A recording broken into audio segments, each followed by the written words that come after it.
The following is a presentation of the Belly Up Sports Media Network.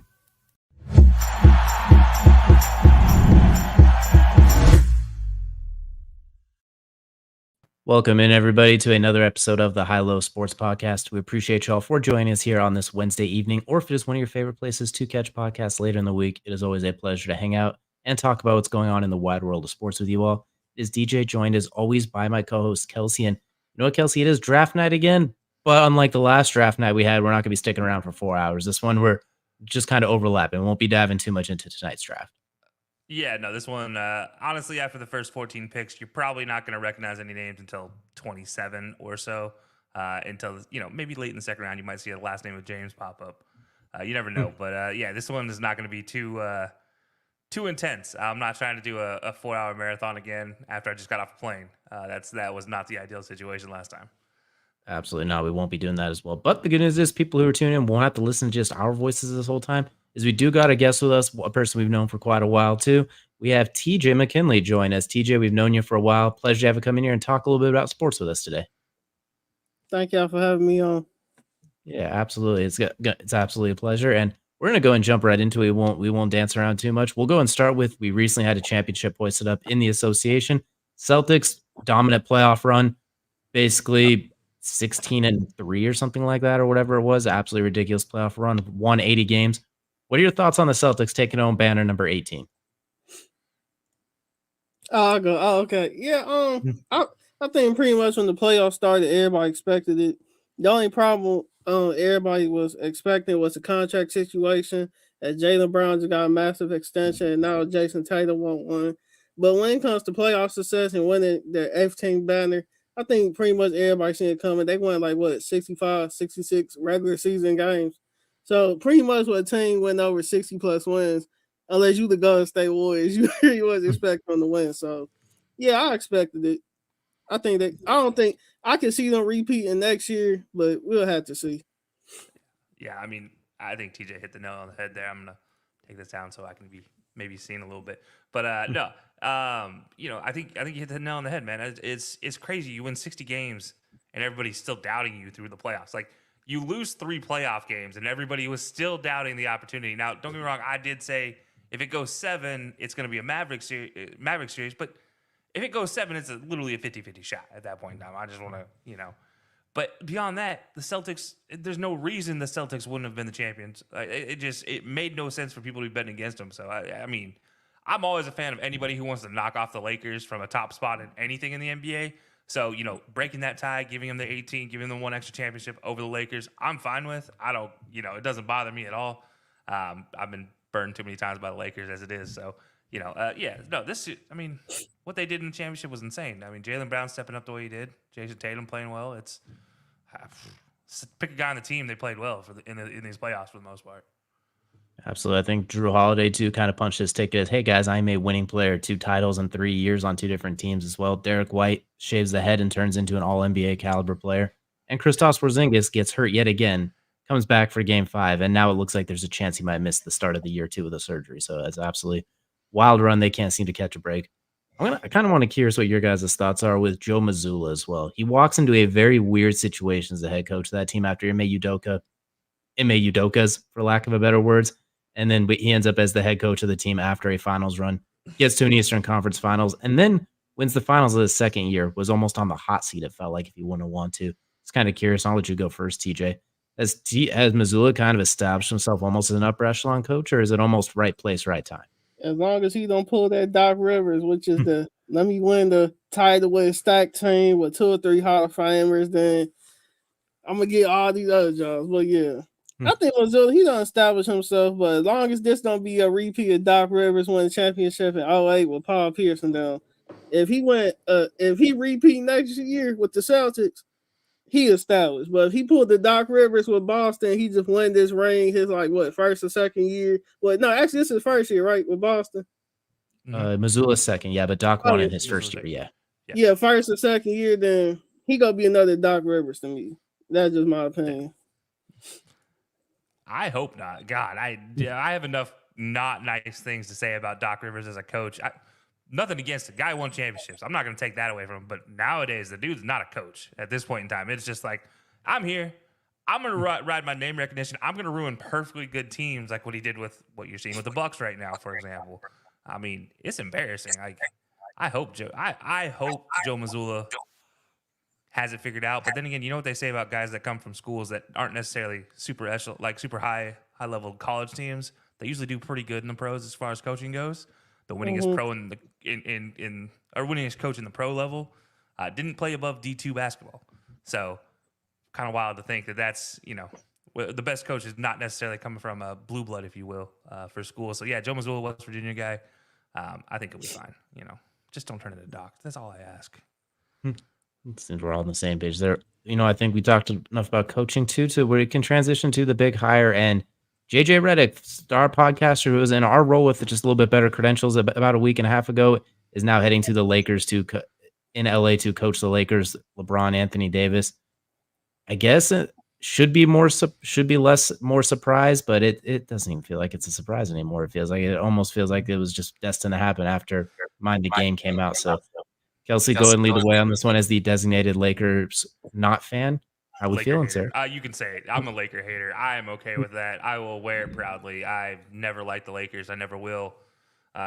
Kobe was the bane of my existence. Respect him. Love him, RIP. But, it's I will never say I liked him during his playing career. That is for sure. This is wild, man. Dude hasn't coached a single bit of professional basketball in his life. He maybe coached 2K, but he has not coached a single game of professional or collegiate basketball his entire career. He just got out of the game 3 years ago, if I'm not mistaken. Was barely out of the league. I mean, and it came out firing on some coaches after he got out of the league. That's to say the least. Yes, he has a great basketball mind. Yes, I do appreciate him as an analyst. But as a head coach of the Lakers, I'm going to say the same thing I said about Darvin Ham. This is too big of a job for this type of a new type of a coach. Darvin Ham had no chance when he's coming in for LeBron. JJ has no chance when he's coming in to coach LeBron. The only people that can handle a LeBron are retired or they're coaching in Miami right now. There is not a single other coach on that in the NBA, in the association, that I trust to be able to handle LeBron. And that's just what it is. It's nothing against LeBron, but LeBron is the best mind of basketball playing. And there's not very many better coaching minds that are out there right now. I mean, I'll be honest about it. So, yeah, this is wild. But you know what? Again, anything to knock the Lakers off, I'm okay with at the end of the day. I will say there's a man in San Antonio who would probably like to add his name to that list as well, too, along with it. He's just never going to leave San Antonio. That's the biggest thing. He doesn't coach a LeBron because he doesn't.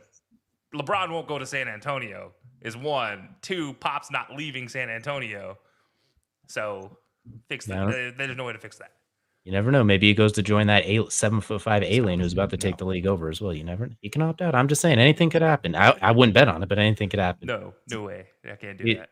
TJ, I kind of want to get your thoughts on it too. What do we think now? JJ Redick heading to Los Angeles, podcaster turned NBA head coach worth almost $100 million now after being a $100 million player. How do we feel about this? I'm really gonna act like I didn't see this comment when him and LeBron started doing podcasts together. And the Darvin Ham situation, I think they did Darvin Ham dirty. I think he should have not been fired because with the team that the Lakers had, the fact that they even made it to the playoffs, and then his first and second year, they went to the Western Conference Finals with that team. He should not have been fired. But as Kelsey said, is LA, just like Boston, them big market teams. See, small market team coaches have a little more leeway. Big market teams like LA and Boston, you only got like 2 or 3 years, if you get 2. So with this JJ Redick situation, and because LeBron already now signed an extension with the Lakers, we can say he's not going to no team where his son gets drafted to. So let's just stop that rumor. But with the JJ Redick situation, I don't see him winning nothing. Like, come on, LeBron almost 40, 50 years old. Anthony Davis injury prone.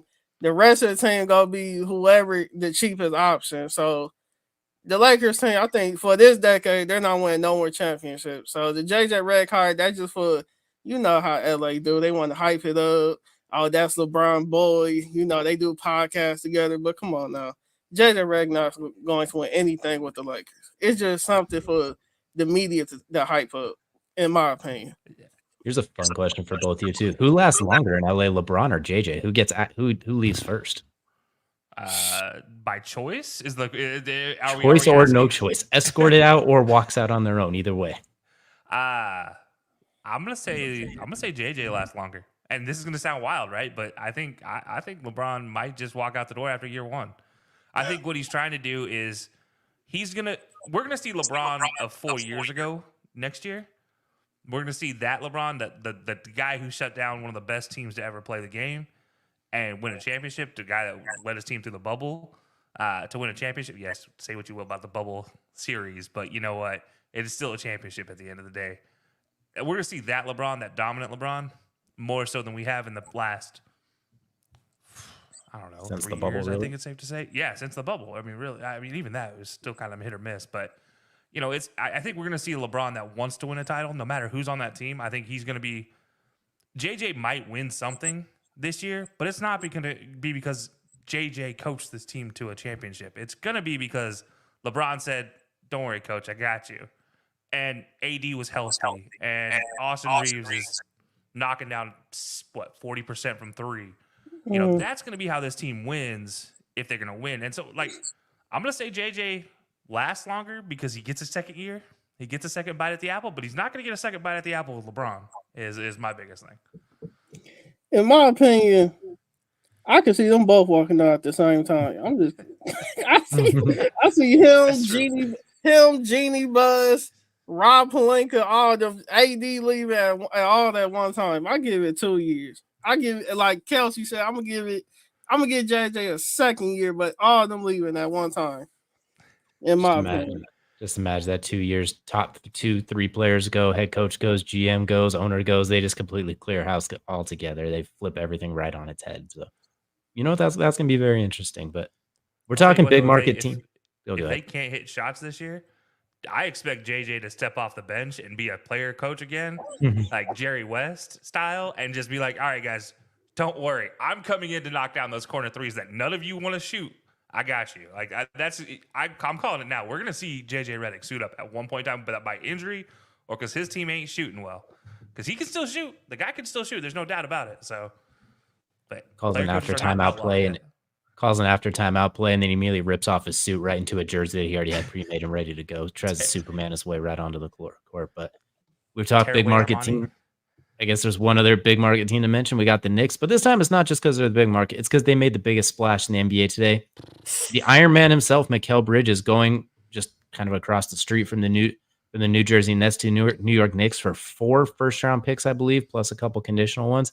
So we got Mikal Bridges reuniting with Jalen Brunson and Josh Hart and Dante DiVincenzo, 2016 Villanova Knicks at this point, all joined back up again. So, guys, how do we feel that Brunson gets a running mate with Mikal Bridges, and if Julius Randle comes back healthy, maybe we got a little something going on for New York. So just kind of curious. We'll let you go first, TJ.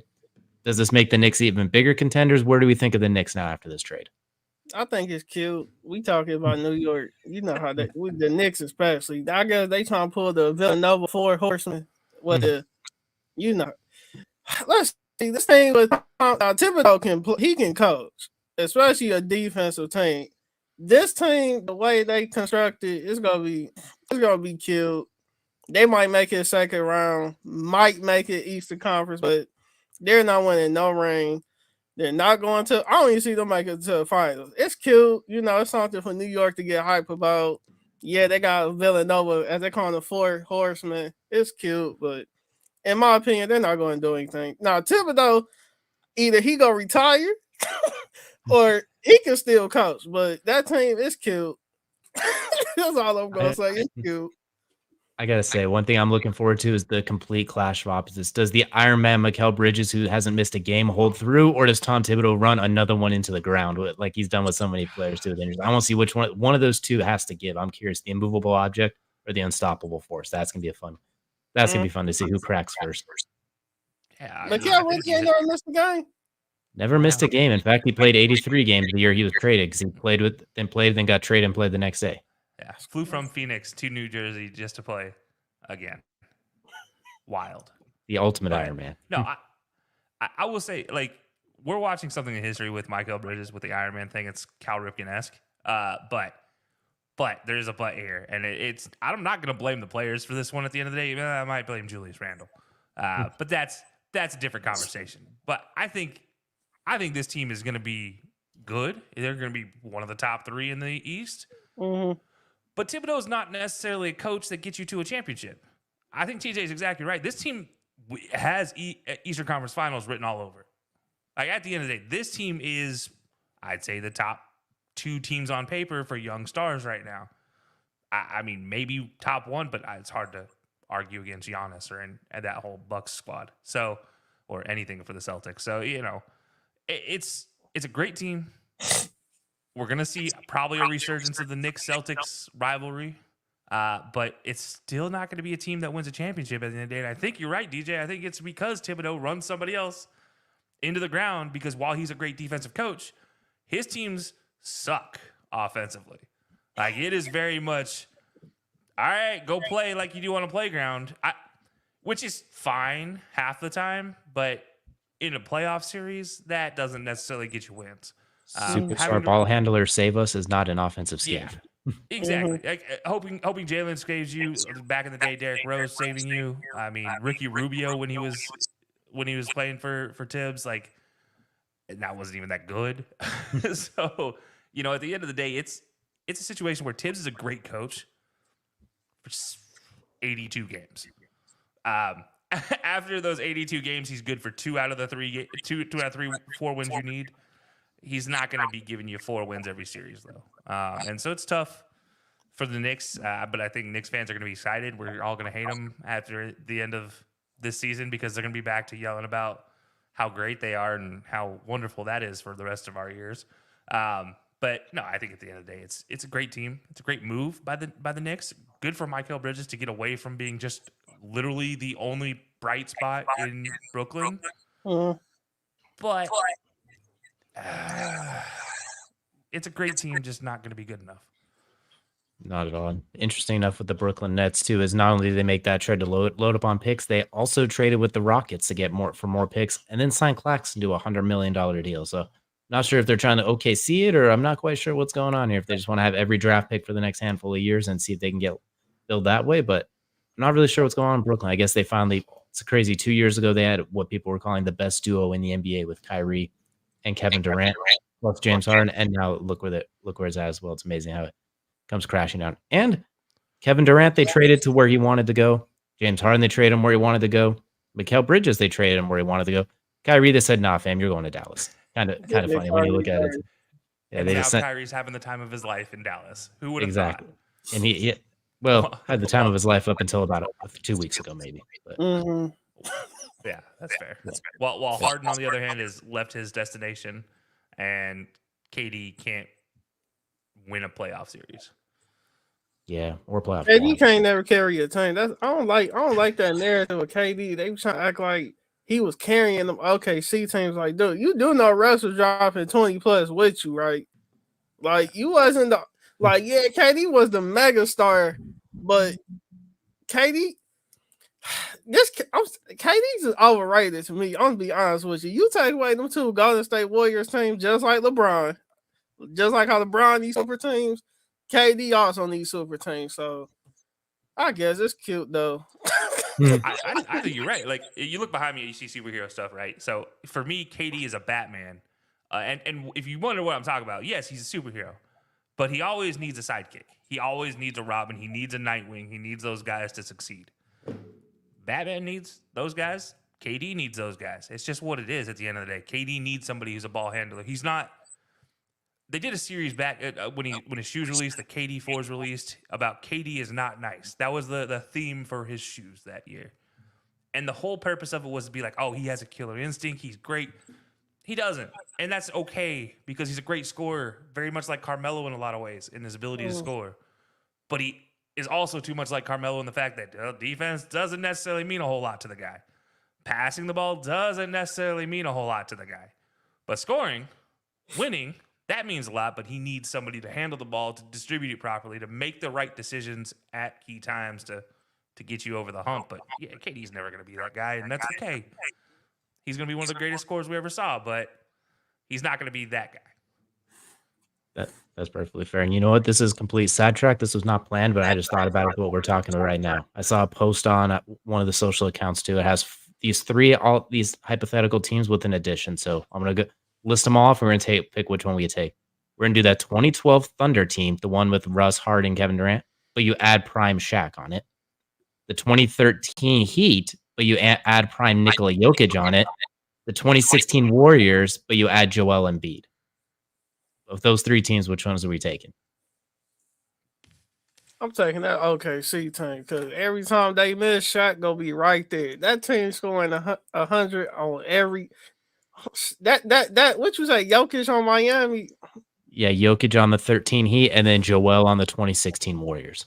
That team will work because the Heat. That's too many ball. That's too many ball handlers. And the 2016, you said who? Embiid. Embiid heading to the 73-9 Warriors. Embiid would have been thinking he really Curry, so nah. That's like that. Oh, OKC team. Because every time James, Russ, or KD miss Shaq, we talk about prime Shaq, right? They have the picture of Prime Shaq, so I'm gonna roll it. We're gonna say Lakers Shaq, so we'll say the best Shaq. Yeah, like MVP Shaq. I'm taking OKC. Who you taking, Kels? Oh yeah, I'm thinking the Embiid one is a close second, but it's honestly not that close. I'm a big Shaq fan. I think Shaq's one of the best players to ever play the game, best centers to ever play the game, and so I'm obviously a big fan of the Big Diesel. But put him on that team, man. That's and I would put a caveat that make sure James Harden actually plays quality minutes and not what they did in the last playoff series where he played an average of 12 minutes. No, I need him playing 20 to 25 off the bench, not that 12-minute stuff. But yeah, otherwise I'd take that Shaq Thunder team. That's crazy. That would be an insane lineup. I'm in agreement, but I'm going to on their team. And Serge Ibaka. I'm going to be devil's advocate here just so we don't all pick the same. That was also the 2012 Thunder, so it was before Russell Westbrook could become MVP, before Kevin was MVP, before James was MVP. They were all children. That's a perfect one of them. So I'm gonna agree, but for devil's advocate, I'm gonna look at the 2013 Heat as a very underratedly good team with Jokic, the ability to pass the ball, and they already played a 5-out with Chris Bosh playing center and spreading the ball out, opening lanes. Now you got Nikola Jokic's ability to throw 27-yard pin missiles between double coverage on a backdoor cutting Dwayne Wade. 2013 should have been Defensive Player of the Year and MVP LeBron. I think the ability to move the ball with that team, and you saw Mario Chalmers, guys like that hit the corner threes. Ray Allen was on that team too. So that spacing is going to be absolutely ridiculous. And that's LeBron, who could run, dunk, fly, play defense, and was shooting 40% from three and 80% from the free throw line. 22 to 25 points per game. Dwayne Wade, who would give you 40 in the playoffs randomly. And Chris Bosh, who had basically mastered that role as the 5-out center, who would now get to play as natural power forward. You have 2 7-footers. The spacing, that team is underratedly good. I don't know if I'd take them if they went head-to-head with 2012 Thunder. That's a tough matchup, but I think that 2013 Heat team is surprisingly underratedly good. I think the ability they can look like the 2014 Spurs, but with superstars. The way that ball can absolutely fly across the court. I like it, but I will say, I think in today's game, we kind of run into the same problem that the Timberwolves are facing or faced last year, where they're a great team. They look fantastic, but at the end of the day, their primary 2 ball handlers in that lineup with Jokic down there, those guys are slashers. So if you look at the Timberwolves, there's too many big guys in the paint. Now, while Jokic does spread out the floor, he still has to start down low, and especially in the 2013 game, his game maybe doesn't translate as well.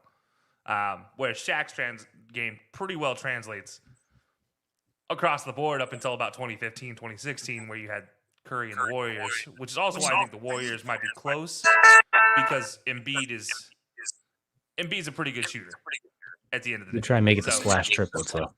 Yeah. So I don't know. I think I still feel like Thunder's better, but I get why you want to say the Heat with Jokic, because it does make sense on paper. I just think, and then again, Spoelstra's coaching that team, so I'm okay with it. And that's a whole lot of spacing for LeBron and Dwayne Wade to slash, because as soon as you come in, that's 40% Chris Bosh from 3. That's Ray Allen, at the time the best shooter of all time, arguably, Nikola Jokic. And that was the year LeBron actually shooting like 41% from 3. So he was able to space the floor too. And Dwayne Wade, we've seen what he does off the ball during that team. Now you got Jokic, who might be the second best passer in the recent memory, along with LeBron. Like, just I think it'd just be fun to watch if nothing else. Like those darts across yeah. court, those full court alley oops. Now with Jokic throwing the outlets too.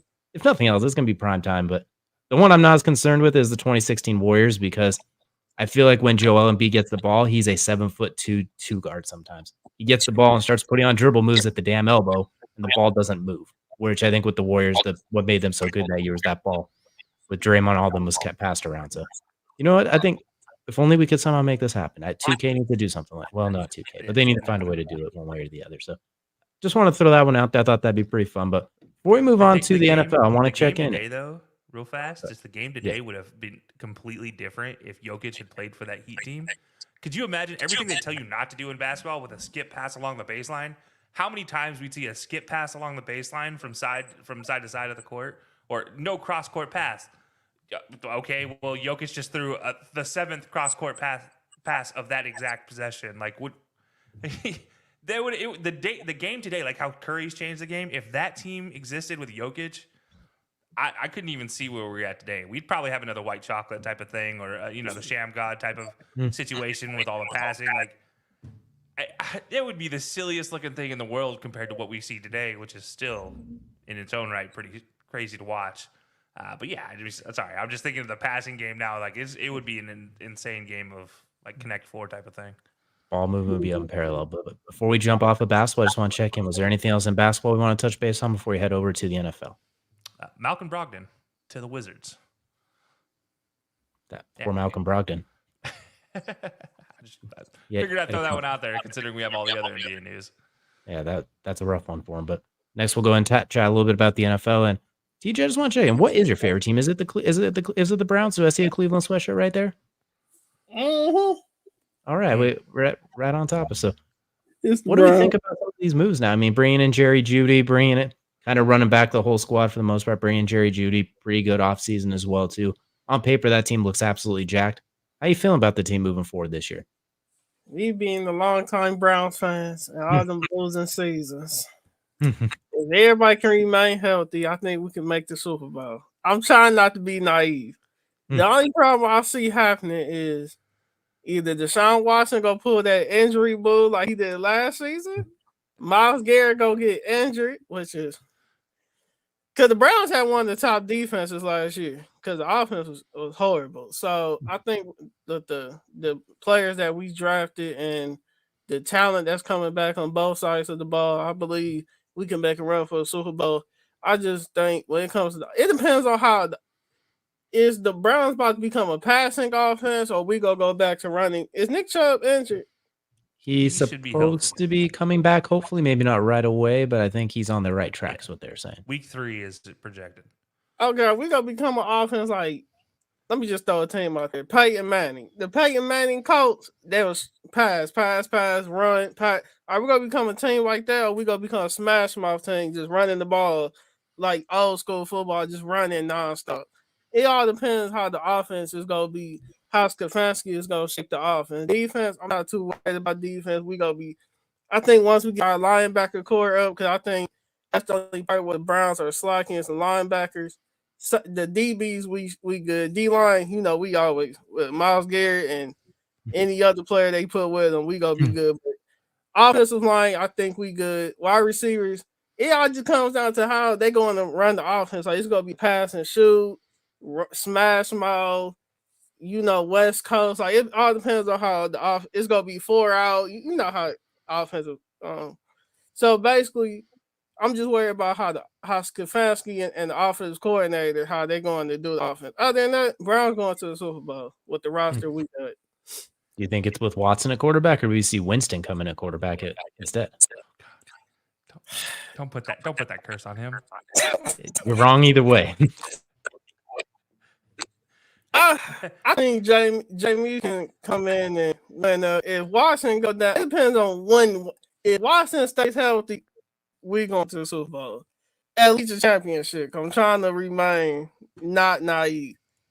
If Watson get injured, let's say at the trade deadline or later in the season, I still believe we can make it to the Super Bowl or the AFC conference championship game, but. Damien, I think he can come and fill in for Watson if he don't throw 20 interceptions, Well, he can Yeah, see now. that's all I'm So hopefully he sees the right color. He did get eye. Yeah, He he did get got- eye what surgery. he- So Yeah. yeah. So What y'all think? How y'all think about this? I know a bunch of my coworkers would be happy if the Browns won the Super Bowl. I think my whole entire office would be happy about that. Being adjacent to Cleveland, pretty much everybody out there would be pretty excited. Not me. I would hate that because that means they probably beat the Cowboys in Week 1. So, not that I'm expecting anything different. I fully expect a Cowboys loss there. But no, it's funny with the Browns because you don't know what they're going to do. Stefanski has always been. He worked well with Baker, but it's because Baker was great on a play action type of offense.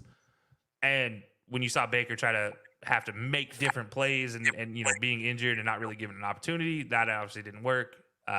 Watson, the offense didn't really work well before the injury. And then you have Flacco, who came in and worked perfectly off that play action passing style for Stefanski. So if Stefanski, I think TJ's right. If Stefanski can make this offense work for Watson, which is more of a pass and shoot type of offense, a run and shoot type of offense, the high pace, 3-4 wide type of situation, despite having David Njoku, one of the best tight ends out there, you got to make that work in a way that works for your quarterback and not leave him out to dry, which is what ends up happening a lot with the play action offense. Is you kind of leave your quarterback out to dry and take a bunch of unnecessary hits, which is how you saw Baker get hurt, which is how you saw Watson get hurt. And then, obviously Nick Chubb, if he comes back healthy, whatever they do in the running game, other than that is important. But yeah, I think, you still don't necessarily predicate it off of play action like you had been, but you got to kind of get a good combination for what you want to do as a head coach, as an offensive play caller, but also what your quarterback's good at. Because the best Watson we've ever seen has not been a play action Watson. That was never good Deshaun, ever. But yeah, I think that's a situation where you got to figure that out. I think you're exactly right about the defense, though. I mean, I don't care who your defensive tackles are. It doesn't bother me. You have one of the best defensive ends out there. Fantastic. The linebacking core, I think underrated. I think they're really good, and they're just underrated by a lot of people. I think they have a lot of range and a lot of tackling ability, and that's, at the end of the day, important. But it could be better. I mean, there's no lie. The Browns linebacking core could be better. Safeties, DBs, all right, yeah. There's an all-pro out there, at least one. Probably some second-team type of offers out there. But yeah, receiving core, you're great. You're fine. But you just got to figure out that offensive play calling. Like, what do you want to do? Don't be mixed minds like you were last year. I'll say, too, when I look at it, obviously defense, they say the old adage is defense travels. The Browns were the biggest anomaly of that in NFL history, being the number 1 rated home defense and the number 32 rated away defense. Makes absolutely no sense. Like, they were unbelievable at home, but then as soon as they went on the road, they gave up 40. It's absolutely insane. So if they can get the defense to travel, I think they'll be in great shape. On paper, if they stay healthy, I think it's 12, 13 win caliber team. That team is loaded top to bottom. My question is, same with you guys, how does the offense finally gel? Because Watson, as we mentioned, a spread quarterback who also, he's a big play quarterback. He holds the ball for better and for worse. The ball does not come out quickly. He waits for that extra read, that extra window. He uses his legs. He's 0 to 100, basically. That's his game. It's 0 or 100. And we saw too much of the 0 so far since he's come to Cleveland, since the offense has been a lot of on time, bam, bam, bam, play action, hit them in the spot. So I think they need to find a way to mix that a little bit better to keep the offense going so Myles Garrett can go kill quarterbacks. So that way it's not 3 and out, 3 and out, 3 and out. One play touchdown, 3 and out, 3 and out. So I think if they could smooth that over, they'll be fine. I think they're going to have to lean more towards the pass with Nick Chubb coming off the injury too. And if he's even back right away and if he's not. So I like them to spread it out, pass a little bit more. That's where I'm also a little bit worried is Amari Cooper's awesome. Jerry Jeudy's, we'll see. We haven't seen enough of him to really know so far. Elijah Moore's fun. David Njoku's incredible. The offensive line's good. I just kind of want to see how they all mesh together. Because it does feel like one of those situations where the pieces are all good, but how do they fit together? I don't know. It feels like a weird jigsaw puzzle. But the talent's there.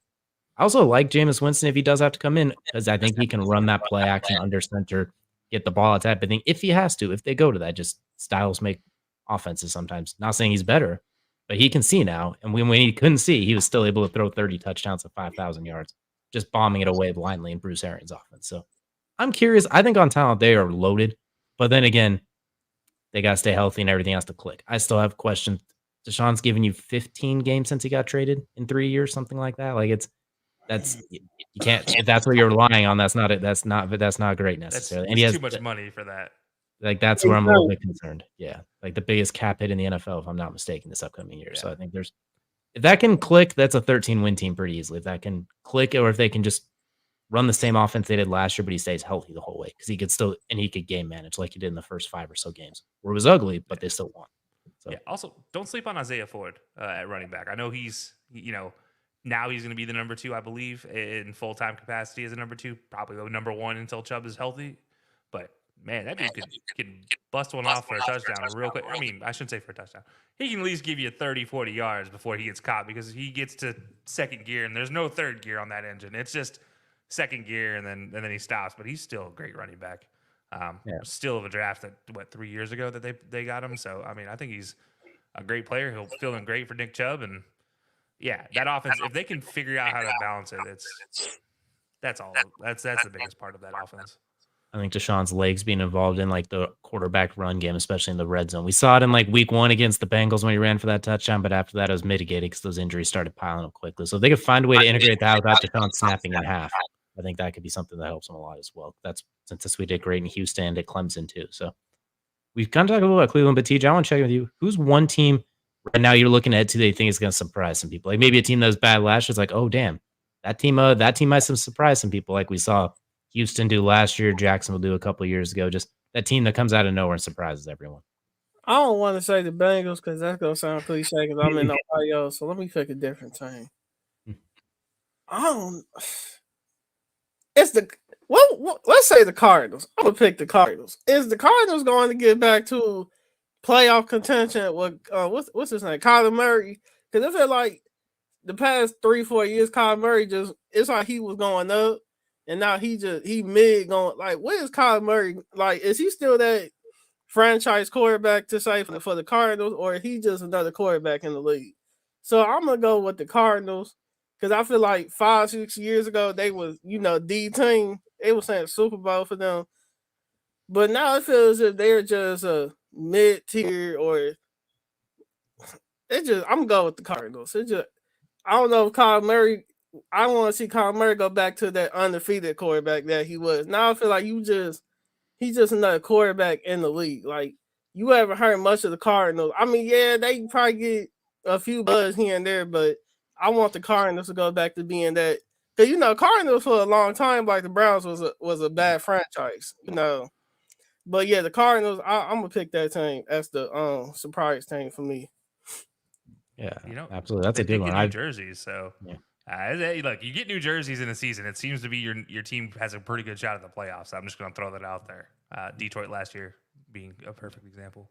Exactly. I mean, healthy Kyler Murray, Marvin Harrison Jr. Like they got some players out there now. So Kelsey, we're looking at you. What's a quote unquote bad team or a team that underperformed last year you think could take that next step and bounce back and have a good year?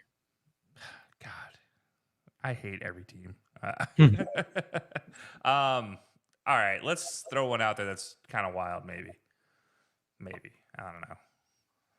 I mean, Jaguars feel too easy, right? It feels like the easy team to pick. So I'm not going to do that. They were 9-6, so a little bit more fun. Yeah, I know. At the end of the day, still not a great. For how much Trevor Lawrence just got paid. Come on, 9-6. That you got to be better than that. I'm gonna say the Raiders. Antonio Pierce and the Raiders team. After last year, they're going to make somebody afraid of them, if you will, in the AFC West. They have won one game against the Chiefs every year for the last 3 seasons. That's wild. And that team has no ability, should not have any ability to win a game against the Chiefs in the last 3 years. Might be 4, actually. But yeah, this team, I don't know. I think Antonio Pierce, what he does well, which is, we've talked about this before on the show, is being a Joes and Schmoes type of coach. The difference is he has a little bit more ability with the X's and O's than a lot of the other coaches I talk about in that realm.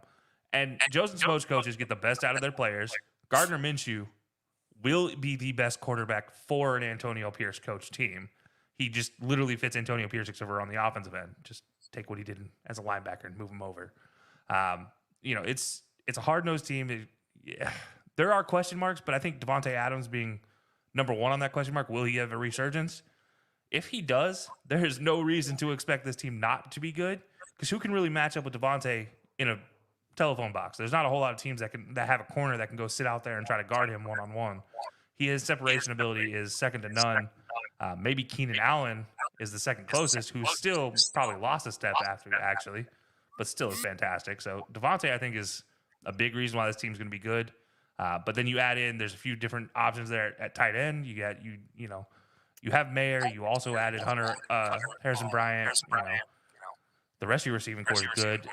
Antonio Pierce took over. You filled in linebackers, filled in secondary. That was a much needed position. And the way they played down the stretch, if they can turn that around with all the talent they have now, I don't see a reason why they can't finish it above 500.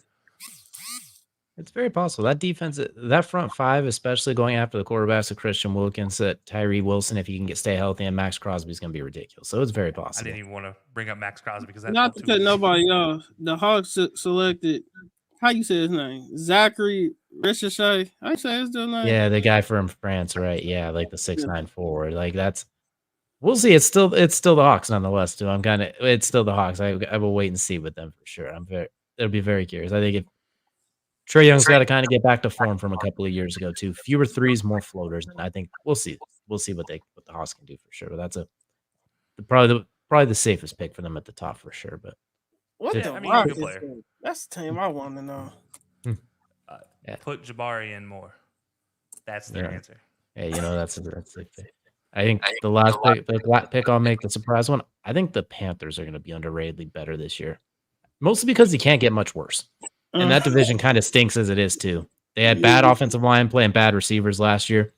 They put $100 million in that offensive line with like 3 guards. They drafted some good players and they brought in a couple of receivers. Defensively, Derek Brown was second team All-Pro, I believe, or second team All-Conference. They got some players, but I think that division stinks. I mean, I know Atlanta brought in Kirk Cousins, but like that's still an 8-win team. Tampa Bay won the division with 8 wins last year.